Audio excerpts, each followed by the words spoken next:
Sir வணக்கம். வணக்கம் Kapil. VCK கட்சியை பொறுத்தளவில் கடந்த சில மாதங்களாகவே அவங்க மெயின் ஸ்ட்ரீம் மீடியாவில் பார்த்தோன்னா பெரிய ஒரு பேசு பொருளாக இருக்காங்க. ஃபர்ஸ்ட் ஆதவர்ஜுனா அவர்கள் விசிகேவோட துணை பொதுச் செயலாளர் இருக்கும்போது திமுகவை சீண்டும் விதமாக அவர் நிறைய விஷயங்களை பேசுகிறாரு, நிறைய பிரச்சனைகள் வருது. அதுக்கப்புறம் அவரை சஸ்பெண்ட் பண்ணுறாங்க, அப்புறம் கட்சியிலேருந்து அவர் வெளில போயிடுறாரு. ஸோ ஓரளவுக்கு பிரச்சனைகள்லாம் முடிஞ்சிருச்சு அப்படின்னு நம்ம நினச்சிட்டு இருக்கும்போது இப்போ வன்னியரசு அவர்கள் புதுசாக ஒரு விஷயத்த பேசுகிறார். அவர் என்ன சொல்கிறாருன்னா, வரக்கூடிய அசம்பிளி எலெக்ஷனில் விசிகே 25 தொகுதிகளை கேட்டு வாங்கணும் அப்படின்ற மாதிரி சொல்கிறாரு. ஸோ திருப்பி இப்போ செகண்ட் ரவுண்ட் இப்போ ஆரம்பிக்கிற மாதிரி தெரியுது. ஆதவர்ஜுனா பிரச்சனையை ஸ்டார்ட் பண்ணார், அப்புறம் அது ஒரு முடிவுக்கு வருது.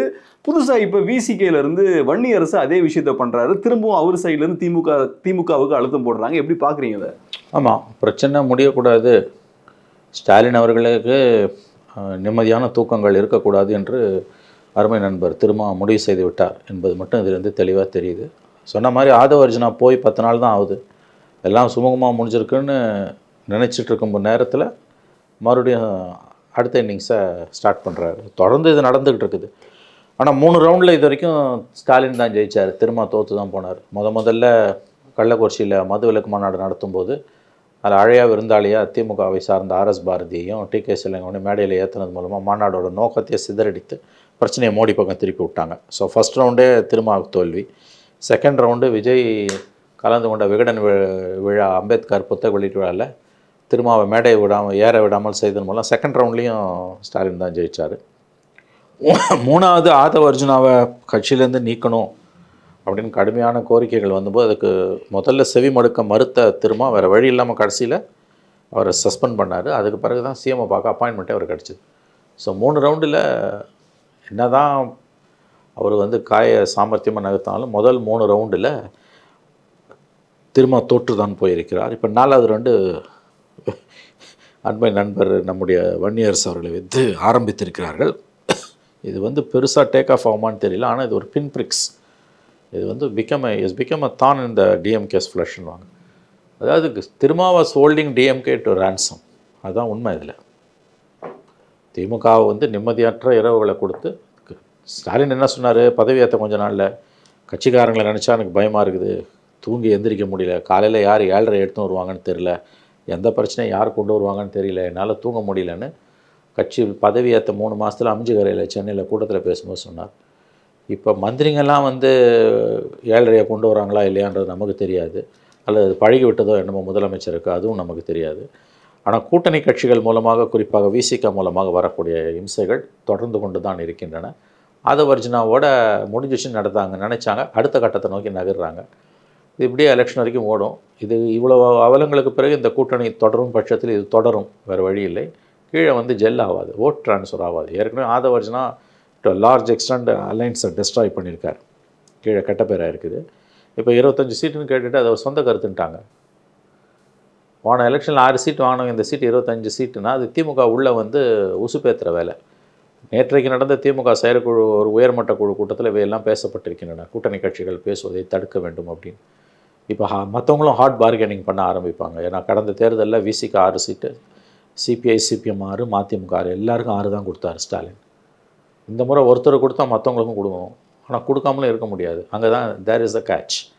விசிக்கு இப்படியே அலோவ் பண்ண முடியாது இல்லையா? நீங்கள் சொன்ன மாதிரி எல்லாருக்கும் ஒரே மாதிரி ஈவனாக கொடுக்குறது இருக்கு இல்லையா? அதை கண்டினியூஸாக அலோவ் பண்ணுறது விசிகேக்கு நல்லது இல்லைல்ல? ஏன்னா இப்போ விசிகேவை பொறுத்தளவில் கம்யூனிஸ்ட்டுகளை விட கொஞ்சம் ஸ்ட்ராங்காக இருக்காங்க அப்படின்ற மாதிரி தான் சொல்கிறாங்க. களத்தில் நிறைய கேடர்ஸ் இருக்காங்க, அதிக இம்பேக்ட் அவங்களால கிரியேட் பண்ண முடியுது.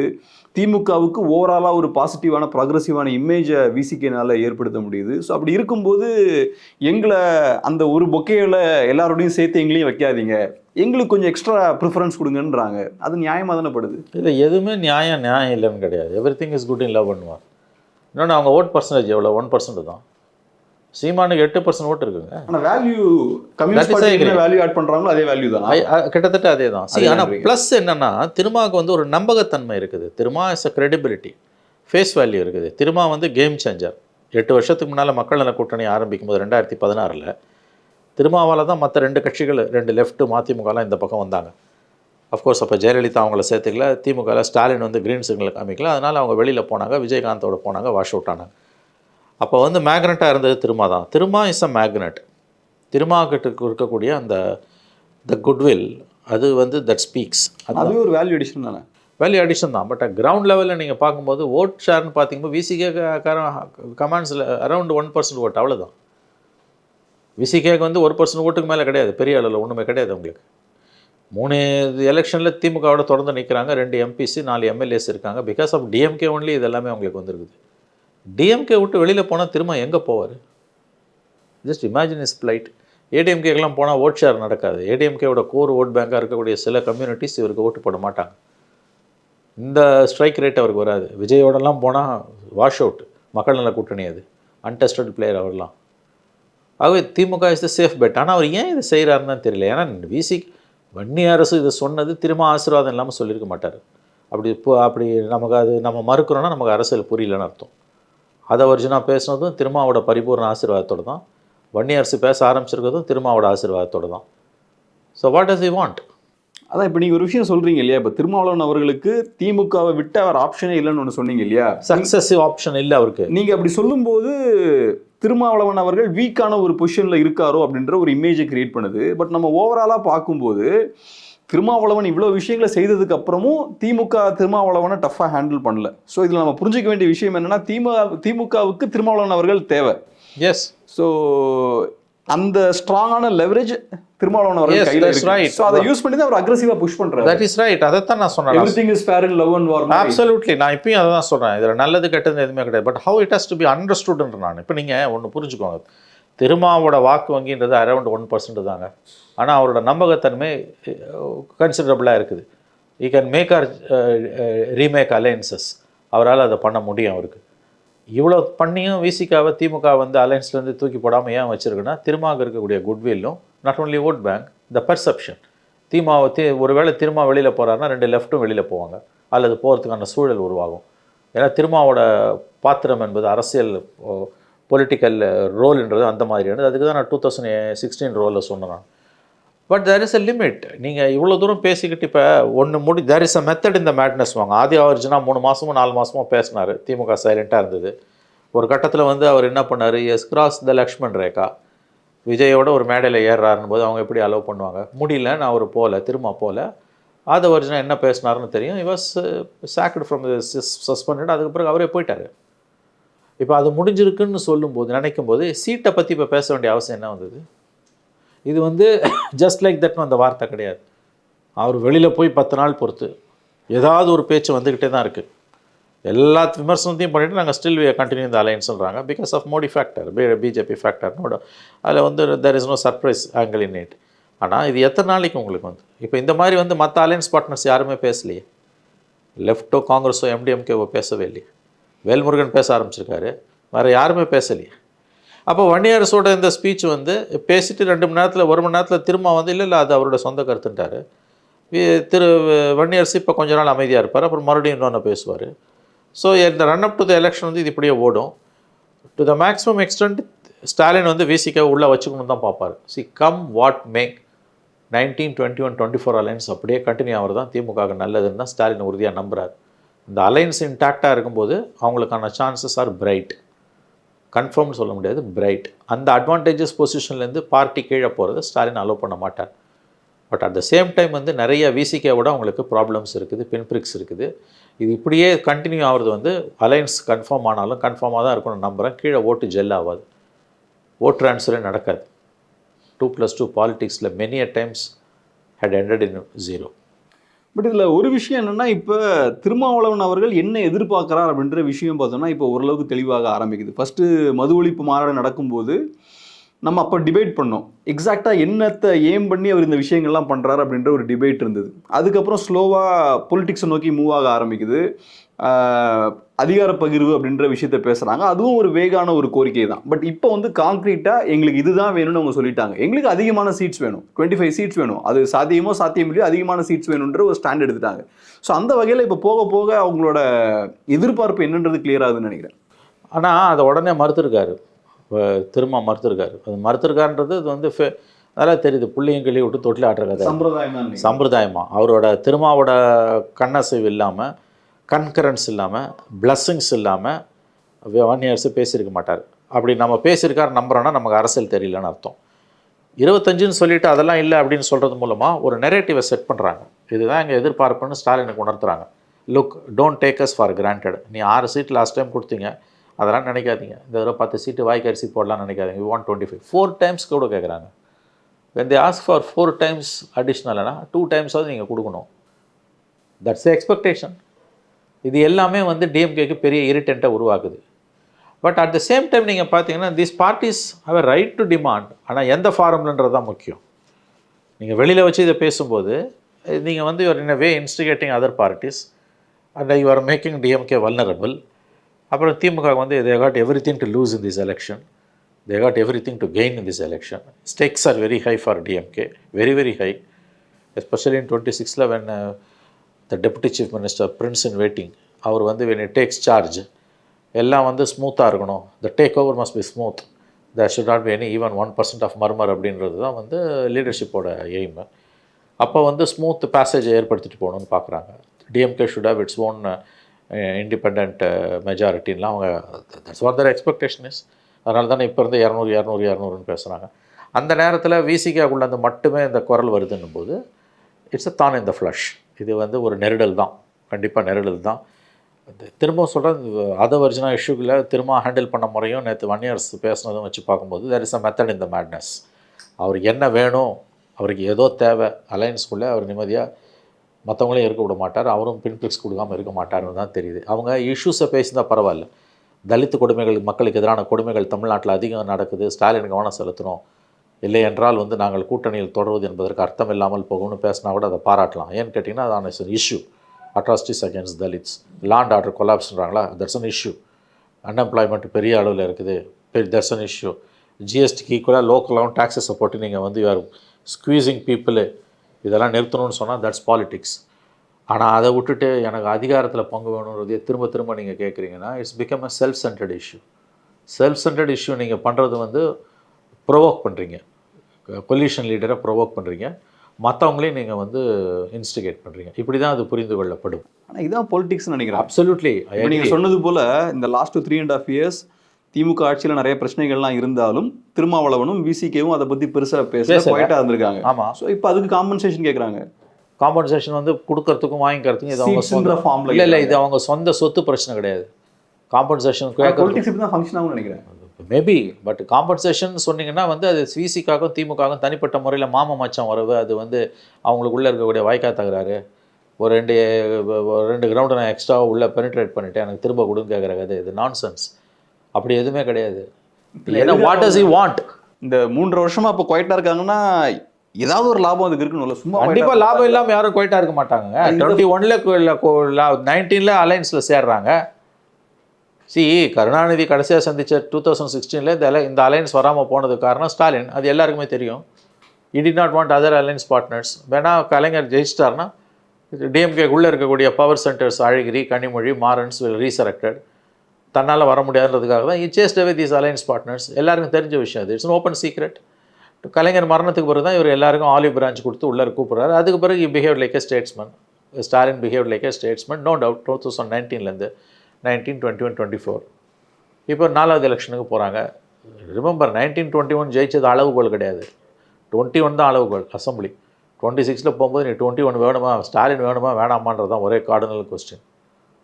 அப்போ மற்ற இஷ்யூஸ், ஸ்டேட் கவர்மெண்ட் சம்மந்தப்பட்ட இஷ்யூஸ் எல்லாமே கவர்மெண்ட்டுக்கு எதிராக அது அணிவகுத்து நிற்கும். அது உங்களை பொறுத்தளவில் விசிகேவோட டிமாண்ட்ஸ் வந்து அன்ரீசனபிள்னு பார்க்குறீங்களா? No I don't see Gabriel come on. எதுவுமே ரீசனபிள் அன்ரீசனபிள்னு எதுவுமே கிடையாது. என்னை பொறுத்த வரைக்கும் மோர் தேன் த சீட்ஸ் ஐ சே அதிகாரத்தில் பங்கு கொடுக்கணும். அவர் ஆதவ அர்ஜுனா எழுப்பின கேள்வி தான் 100%. I totally agree with Aadhav Arjuna. 100% Aadhav Arjuna சொல்கிறது கரெக்டாக நான் சொல்கிறேன். ஒரு கட்சி கூட்டணி வச்சு தேர்தலை சந்திக்குதுன்னா, ஆட்சிக்கு அந்த கட்சி வந்ததுன்னா அது கண்டிப்பாக அதிகாரத்துலேயும் கூட்டணி கட்சிகளுக்கு பங்கு கொடுக்கணும். அப்போ தான் வந்து கமிட்மெண்ட்டும் ஒரு அப்போ தான் வந்து ஒரு grip இருக்கும் பாலிடிக்ஸில். அப்போ தான் வந்து you will have some sort of a commitment towards governance and alliance. இவங்க நிற்பாங்களாம் 10 கட்சியை சேர்த்துக்கிட்டு, ஜெயித்த உடனே அது திமுகவோ அண்ணா திமுகவோ 2 பேரும் அவங்க மட்டும் அதிகாரத்தில் இருப்பாங்களாம், மற்றவங்களாம் லாலிபாப் வச்சுன்னு இருக்கணும் வாயிலன்னா அது எந்த விதத்தில் நியாயம்? There must be a full stop to this attitude. கூட்டணியில் கூட்டணி வச்சு தான் தேர்தலை சந்திக்கிறோம். தேர்தல் கூட்டணினா அதிகாரத்துலேயும் கூட்டணி தான். அது இன்னெவிட்டபிள் ப்ரப்போசிஷனாக பாலிடிக்ஸில் வரணும். அது அத்தனை கட்சிகளும் வலியுறுத்தினாங்கன்னா டிஎம்கேக்கு வர வழியை எல்லாம் ஒப்புக்கொண்டு தான் ஆகணும். அது ஒரு சின்ன தொடக்கத்தை ஆதவர்ஜுனா பண்ணார், விசிகே பண்ணுச்சு, திரும்ப பண்ணார் ஆதவ் மூலமாக அந்த கேமை ஆட ஆரம்பிச்சு. ஸோ ஒர்த் கேம் பிளேயிங் என்னை பொறுத்த வரைக்கும். பட் அன்ஃபார்ச்சுனேட்லி போக முடியல, ஒரு கட்டத்துக்கு மேலே அவர் தான் வெளியில் போனார். அதனால தான் நான் சொல்லுவேன், ஆதவர்ஜுனா நல்லவரா கெட்டவரா அவருக்கு கிளப்பின அது முக்கியம் கிடையாது. அவரோட கேரக்டரோ அல்லது வந்து அவருடைய பெடிகிரியோ முக்கியம் கிடையாது. அவர் எழுப்பிய கேள்விகள், the issues which he has raised, அதுதான் நம்ம விவாதிக்க வேண்டியது. அது ரொம்ப நியாயமானது. நீ எப்படி வந்து நீ வந்து அது கூட்டணி எத்தனை எலெக்ஷனில் கூட்டணி வச்சாலும் கூட்டணியோட தேர்தல் முடிஞ்சவொன்னே போயிடுது. அதிகாரத்தில் ஒரு கட்சி மட்டும்தான் உக்காந்துருக்கும், ஒரு கட்சி தான் இருக்கும், ஒரு குடும்பம் தான் கொள்ளையடிக்கணும், எதுக்கு அப்புறம் ஜனநாயகம்? இதை இவங்க இன்சிஸ்ட் பண்ணணும். ஏன்னா இன்றைக்கி சொல்கிறேன், திமுகவும் அண்ணா திமுகவும் they are terribly week, they are vulnerable. Jayalalithaa Karunanidhi இருந்த மாதிரி இப்போ கிடையாது.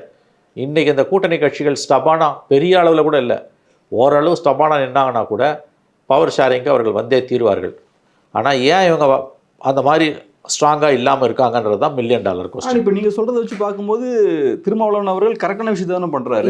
திமுக மேலே ப்ரெஷர் போட்டுக்கிட்டே இருக்காரு, கண்டினியூஸாக போட்டுக்கிட்டே இருக்காரு. மற்ற கட்சிகள்லாம் குவைட்டாக இருக்காங்க. நீங்கள் சொல்கிற விஷயம் என்னன்னா அவங்களும் பேசணுன்றதான் நீங்கள் சொல்கிறீங்க. பட் அவங்க குவைட்டாக இருக்காங்க, திருமாவளவன் மட்டும்தான் அந்த வேலையை கரெக்டாக பண்ணுறாரு. அப்போ சரி, அதை வந்து நீங்கள் வந்து ஓப்பனாக பண்ணிட்டு போக வேண்டியதானே. 2 கட்டானா போய் மாட்டுறீங்கல்ல, வெளியில் போகிறீங்க உள்ளே வரீங்க வெளியில் போகிறீங்க. இது நீங்கள் வந்து இன்னொரு விஷயம், நீங்கள் வந்து வெறும் ஒரு பவர் ஷேரிங்னு வரும்பொழுது வெறும் பவர் ஷேரிங் மட்டும் கிடையாது. It must be based on some principles. வெறுமனே வந்து பவர் ஷேரிங்கை தாண்டி நம்ம நிற்க முடியாது, அதை தாண்டியும் போகணும்.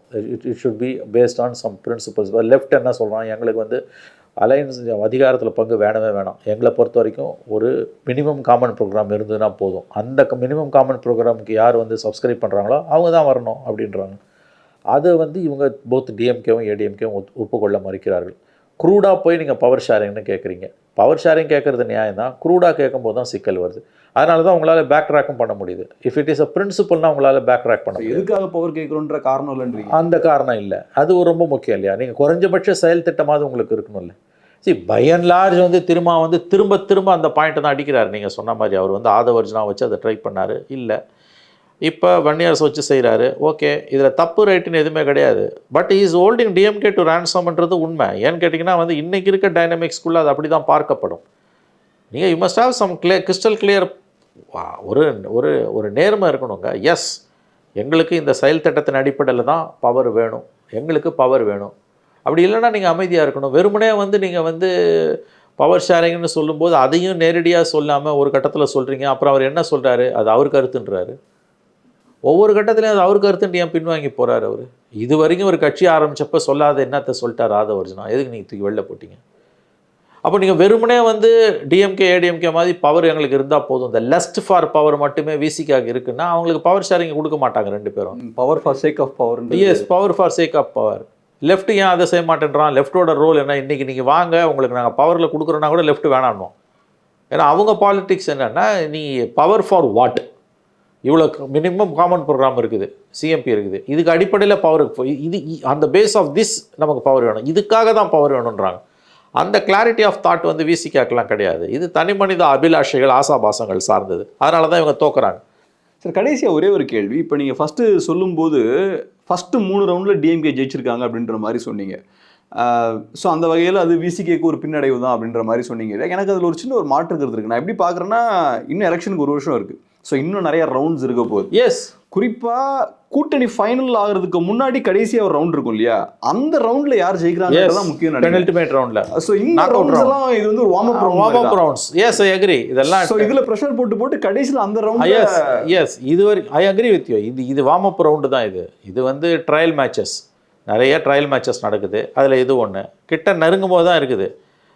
ஆக்சுவல் மேட்சுக்கு முன்னால் நடக்கக்கூடிய ஃபைனல் ரவுண்டில் வந்து யார் ஜெயிக்க போகிறா என்னன்றது தான். யூசி டிஎம்கேக்கு ஸ்டேக்ஸ் ஆர் வெரி ஹை. இவ்வளோ நடந்தும் அவங்களால விசிகாவை ஜெட்டிசன் பண்ண முடியலன்னா that shows the weakness of DMK. In fact ஏன்னா திமுக இழக்கிறது நிறைய இருக்குது. இன்ஃபேக்ட் ஆக்சுவலாக டிஎம்கே வந்து politically very weak, actually speaking. நல்லா ஞாபகம் வச்சுக்கோங்க, இது வரைக்கும் இல்லாத அளவுக்கு திமுக பலவீனமாக இருக்குது. பட் அவங்க கொடுத்துருக்க தோற்றமும் பர்செப்ஷனும் நாங்கள் வந்து இந்தியாவிலே தமிழ்நாடு வரலாறுலேயே கலைஞர் கூட இல்லாத அளவுக்கு, கலைஞர் காலத்தில் இல்லாத அளவுக்கு பலமாக இருக்கும்னு ஒரு தோற்றத்தை, ஒரு மிஸ்கன்செப்ஷனை அவங்க உருவாக்கி வச்சுருக்காங்க. பட் த ஃபேக்ட் இஸ், உண்மை என்னென்னா மிக மிக பலவீனமான நிலையில் தான் திமுக இருக்கிறது. அதற்கு சரியான உதாரணம் விசிகாவை இன்னமும் கூட்டணியில் ஸ்டாலின் வைத்திருப்பது. ஏன்னா ஸ்டேக்ஸ் ஆர் வெரி ஹை அவங்களுக்கு. அவங்களால வெளியில் தூக்கி போட முடியாது. பழைய திமுகவாக இருந்தால் தூக்கி போட்டுருங்க இன்றைக்கி போட முடியாது. உங்களுக்கு வேணும், அவங்க வேணும் உங்களுக்கு. திமுக இழக்கிறதுக்கு ரொம்ப இருக்கு. திமுக விசிகாக ஒன்றும் கிடையாது இழக்கிறதுக்கு. திமுக இழக்கிறதுக்கு எல்லாமே இருக்குது. The whole world is in their hands. CM post, minister எல்லாம் மகன், அப்பா முதலமைச்சர், மகன் துணை முதலமைச்சர், தங்கச்சி எம்பி, மருமகன் MP, whole family enjoys power like anything. And they have stakes in every field. Their pie is in every field. அப்படி இருக்கும்போது அவங்க எப்படி வந்து விட்டு கொடுப்பாங்க அதை வந்து? ஆகவே அவங்களுக்கு வந்து அது தேவை, மிகப்பெரிய அளவில் அது அவர்களுக்கு தேவை. நீங்கள் சொல்கிறீங்க திரும்ப செய்கிறது எல்லாமே கரெக்டு தான் அப்படின்னு. In a sense yes. But என்னோடய பாயிண்ட் என்னென்னா வந்து let it be on the base of a policy. நீ அது இல்லாமல் எனக்கு வந்து பவர் வேணும்னு கேட்கும்போது இம்சையாக தான் போய் முடியுது. இப்போ நாளைக்கு அவங்க முடியாதுன்ட்டாங்கன்னா என்ன பண்ணுவீங்க? நீங்கள் ஒன்றும் போக முடியாது. திருமாவால் வேறு எந்த அலையன்ஸுக்கும் போக முடியாது. Mark my words. திருமாவால் 26 திமுக விட்டு எங்கேயும் போட முடியாது. அவர் அதிமுக போய் 40 வாங்கலாம், விஜய் கிட்ட போய் 80 சீட்டு கூட வாங்கலாம். It doesn't make anything. ஒரு சீட்டு ஜெயிக்க மாட்டார். திமுக கிட்ட 4 சீட்டு வாங்கினாலும் 4 சீட்டும் ஜெயிப்பார். அங்கே தான் பிரச்சனை வந்து நிற்குது. பட் ஹி வாண்ட்ஸ் மோர். தப்பு ஒன்றும் கிடையாது. பட் எதுக்கு இந்த அதிகாரன்றதுக்கான தேவை, அந்த புரிதல் இருக்கணும்ல. அது இல்லைன்றது தான் இன்றைக்கி வந்து நமக்கு சிக்கலாக இருக்குது. உண்மை திரும்ப திரும்ப அவங்க விசிகாலேருந்து இந்த குரல் எழும்பிக்கிட்டே இருக்குதுன்றது வந்து இட்ஸ் அ கால்குலேட்டட் அட்டெம்ப்ட். இது வந்து ஒரு தெளிவாக ஒரு அஜெண்டாவோட தான் அவங்க போகிறாங்க. ஆதவர்ஜுனா போன 10ஆவது நாளே மறுபடியும் இன்னொரு லீடர் இதை பேசுகிறாருன்னா அப்போ திருமாவோட நோக்கம் என்ன? ரொம்ப நன்றி சார். உங்கள் பிஸியான டைமில் அருமையான ஒரு பேட்டி கொடுக்க ரொம்ப நன்றி. நன்றி சார்.